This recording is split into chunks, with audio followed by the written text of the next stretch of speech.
पतंजली योग सूत्रामध्ये 11वं सूत्र आहे, अनुभूती विषय असंप्रमोष स्मृती. म्हणजे ही जी आपली 5वी वृत्ती आहे स्मृती, तर ही जी स्मृती आहे तर अनुभवाचे जे विषय आहेत, आपण पूर्वी जे काय अनुभव घेतलेला आहे तर ते निघून न जाता तसेच टिकून राहतात आणि ते आपल्या स्मृतीमध्ये थांबलेले असतात आणि ते पुन्हा पुन्हा आपल्याला वर्तमान क्षणामध्ये आठवायला लागतात आणि त्यामुळं मन आपलं भूतकाळामध्ये जाते.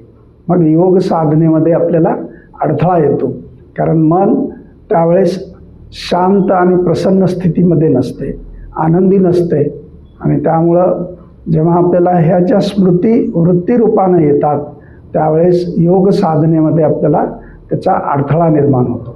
म्हणजे काही स्मृती ह्या कशा आहेत, क्लिष्ट आहेत, म्हणजे त्रासदायक आहेत, आणि काही स्मृती ह्या ज्या आहेत त्या आपल्या अक्लिष्ट आहेत, म्हणजे त्रास देत नाहीत आपल्याला. पण वृत्तीरूपामध्ये ज्या स्मृती आहेत त्या आपल्या क्लिष्ट असतात.